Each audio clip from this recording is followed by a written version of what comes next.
Today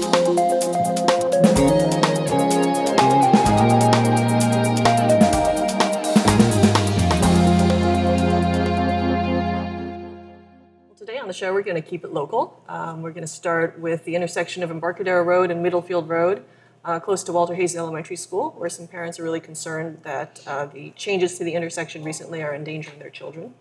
And then for the second half of the webcast, we're going up the road to Paly, where there's been a committee who's decided on a new bell schedule that's going to launch in the fall. So both of these issues kind of popping this week.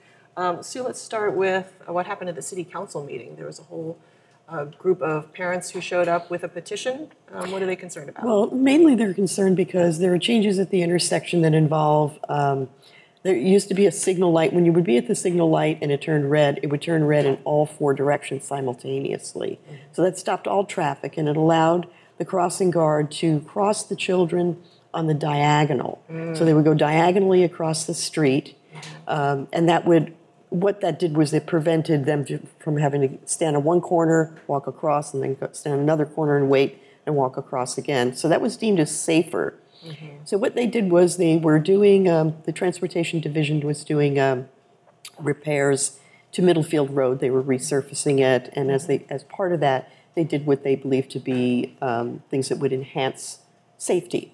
Yeah. So, and they've added dedicated left turn lanes. Dedicated left turn lanes. So one of the things they had to do was adjust the light for the purpose of having the light turn dedicated left, and also for people going straight ahead. So you couldn't have a four-way stop simultaneously in that event. So that's one of the things that happened. And so the kids have to wait more, and they just pile up. The other thing that's happened is they changed the sidewalk configuration a little bit and put an island at each of the corners where kind of a bulb out. Yeah, it's not so much a bulb out as it's just like a little island thing, probably about the size of this table or a little bit smaller. And the idea behind that is to keep people from cutting the corner when they're driving. The drivers and cutting people off. Let's say when they're turning right, make a right-hand turn from, let's say, Embarcadero Road onto Middlefield, so they don't go into where the pedestrians are.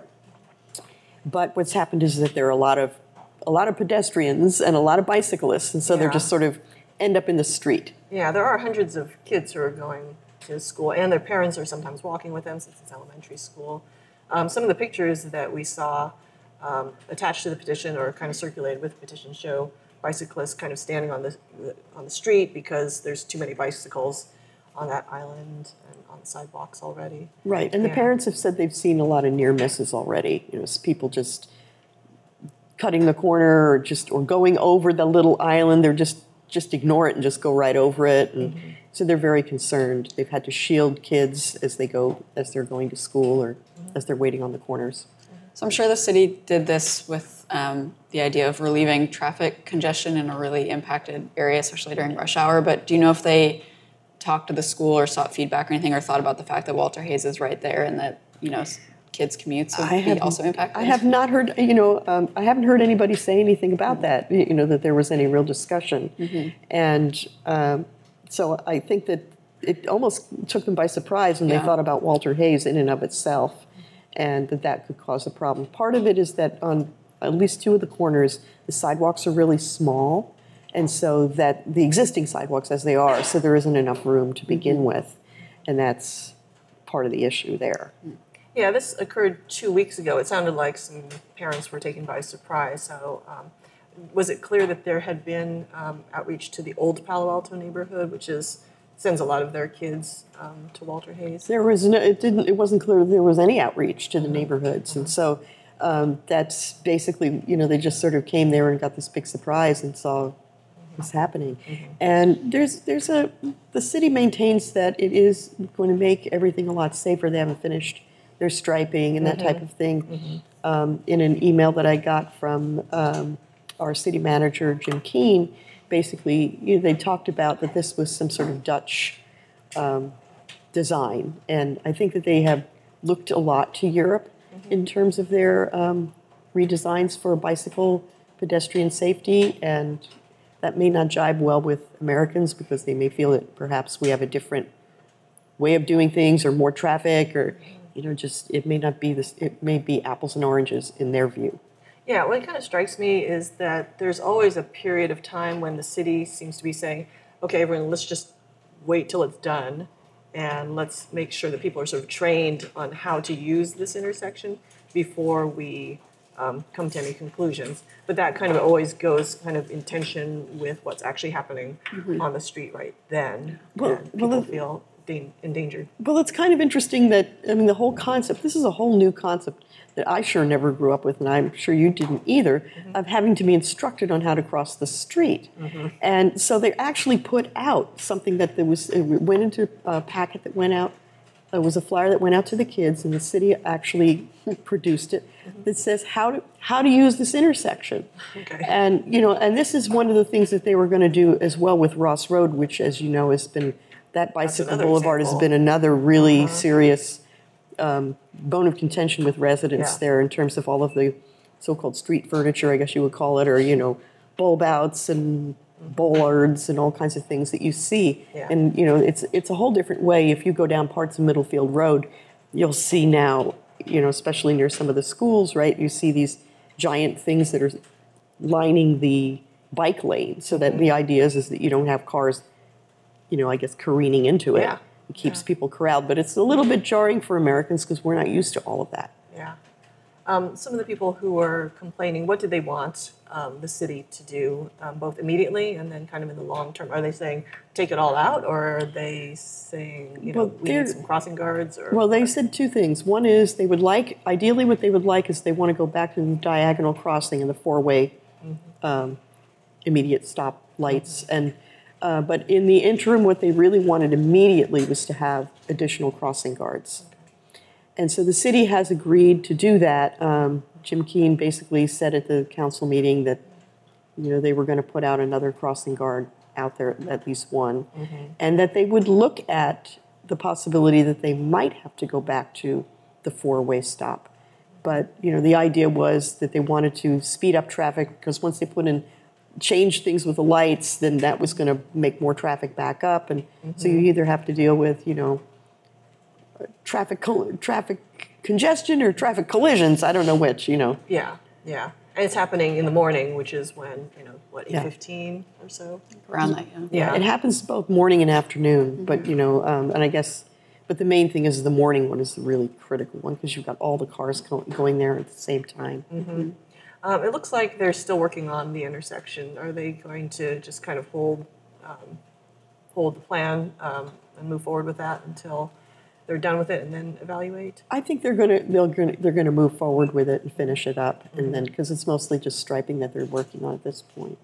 So, and then I guess they'll evaluate, but they're just trying to see what they can do to mitigate. I think kind of have a compromise in terms of having the kids feel safe because the kids apparently don't feel safe. The parents don't feel their kids are safe.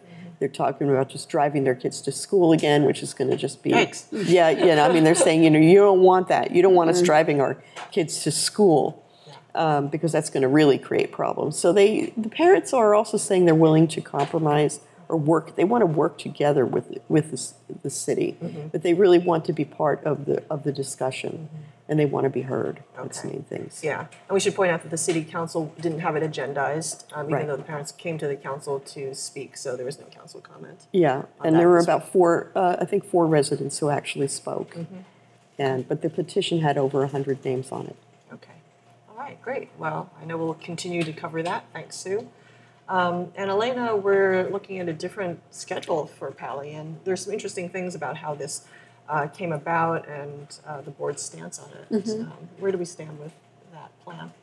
Yeah, so it's a really interesting new bell schedule for Paly next year. A committee has been working since the fall to come up with a new bell schedule, and this was actually the second committee at Paly. There was one convened, I think, a year ago or so, and they couldn't reach consensus on a new schedule. I'm not entirely sure why, since I wasn't able to speak with anyone who was on that committee, but this new schedule gives students a later start time, which has been a really big issue in Palo Alto in recent years. So every other day, Paly will switch between starting at 8:30 a.m. and then some days kids can choose to show up not until their first period at 10:05 a.m. And so on those days, there's going to be this flexible optional time in the morning between 8:30 and 10 when kids can come if they have to, like if their parents have to drop them off and they have no choice. The library and all the student services will be open.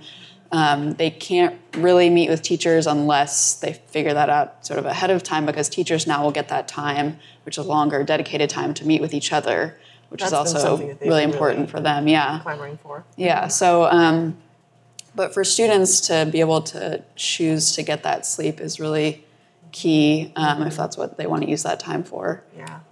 Was that the main reason why they decided to do this? Is it because of traffic? What are the reasons why they decided to do this bell schedule? So one of the main change? drivers for it was that there was this one day in Paly's schedule, it was called C Day, when all 7 periods met. So students reported, there was test stacking, like you'd have tests in X number of classes that day, and it was really stressful, or all your homework would be due one day instead of the block schedule where you get to, things are spread out because you only have 3 or so classes in a day.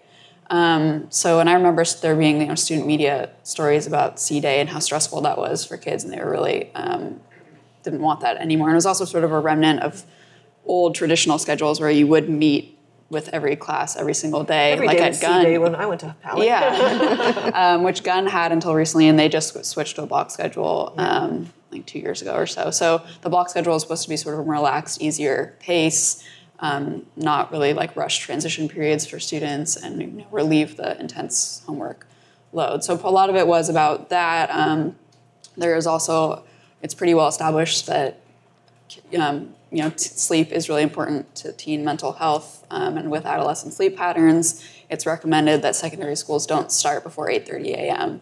And that's sort of, not all schools are there yet. Gunn is now at 8:25 a.m., which is pretty close. But so then that was really a point of debate a few years ago during the last student suicide cluster, and there's a lot of talk about wanting the schools to adhere to that and not have students starting early.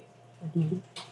So in addition to the well-being issue, there's the teacher collaboration issue. They wanted more time to work together. And that also kind of came out, I think, in the last several years, the idea that teachers are feeling siloed in a bit. Are there other factors that kind of went into this committee? Because they did, it seemed like they had a number of different options, and they were weighing various pros and cons for the different schedules.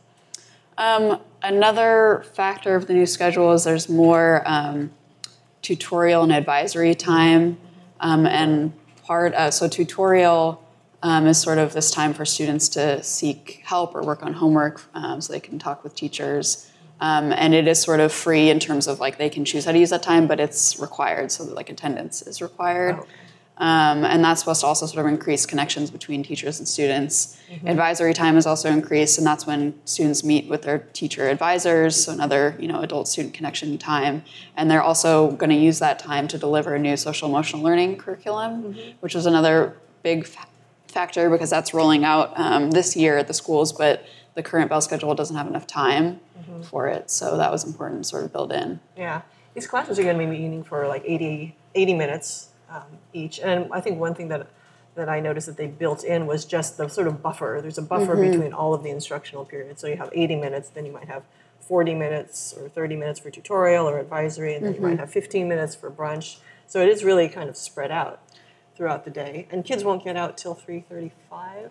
Yeah, I think that was one of the drawbacks of it, because I mean, if you're going to start later, you're going to end later, so you have to get that instructional minutes in somewhere. Yeah, so if you're an athlete and you have to leave early, I remember having to do that a lot in high school, even with an earlier end time. You might miss your last period, but they structured it so the last period switches, so you won't always be missing the same class if you have to leave. They did mention, which I thought was interesting, that the late time will affect teachers who have to commute. So if you have to, you can't leave by. If you end at 3:30 and you can't leave by 4 or 5 instead of being able to leave at 2:30 or 3, that definitely is a big impact for people who live farther away. Yeah. And then transportation also for those kids who are VTP. Yeah, and they didn't really have a solution for that. They just said, that needs to be figured out. So students who are coming from East Palo Alto on the bus, there needs to be some sort of options for them for the days that start later, so they're not just getting there earlier if they don't want to, and they want to use that time in a different way. Yeah. Now the whole bell schedule for the district, all the different schools, that was a pretty big issue a couple of years ago, and the board was talking about it quite a lot. Now the school board has a different tune. They're not addressing it at all. Yeah, I was surprised by that, and even in the committee's report, it says subject to board approval, so they assume that this would have to go to the board, but the board president, Ken Dauber, and board vice president, Jennifer DiBranza, who set the agenda for the board, discussed it and decided it doesn't need to come to the board. They trust that there's been this long, comprehensive process, and this is really a site decision and doesn't need their approval. Yeah. So yeah, it is quite different from a few years ago when, there was talk about zero period issue at Gunn, and then Gunn's bell schedule came forward, and there were a lot of public meetings about it at the board level. Yeah. And zero period, at some point, the academic option for zero period was taken out. That's still, I assume, part of the Yeah, so there is still zero process. period at Paly, but it's only for PE, and then I think they also don't have it on Fridays, so that's the early morning period. Yeah. All right, so they're going to just roll it out then? Yeah, that's what it sounds like. No big to do. So come fall, come August, there'll be. Is there going to be any kind of evaluation of this new schedule? Does the committee still meet, or have they discussed that at all? Recommended that there be some careful evaluation of it, and that there should be a whole other group convened to sort of oversee the implementation plan. I'm not sure what the status of that is, but yeah, they do want there to be sort of monitoring, so in case if things need to be tweaked or something doesn't work out. Yeah. Okay, it's a whole new world of bell scheduling. All right, well, thanks very much. Thanks to you, Sue, as well, for bringing us the traffic info. And yeah, if you want to catch up on all the Palo Alto news, go to paloaltoonline.com. If you want to talk about these issues, go to Town Square, paloaltoonline.com/square. You can find us on Facebook, Instagram, and Twitter. And if you want to subscribe to this webcast, just hit the button below. We'll see you next week.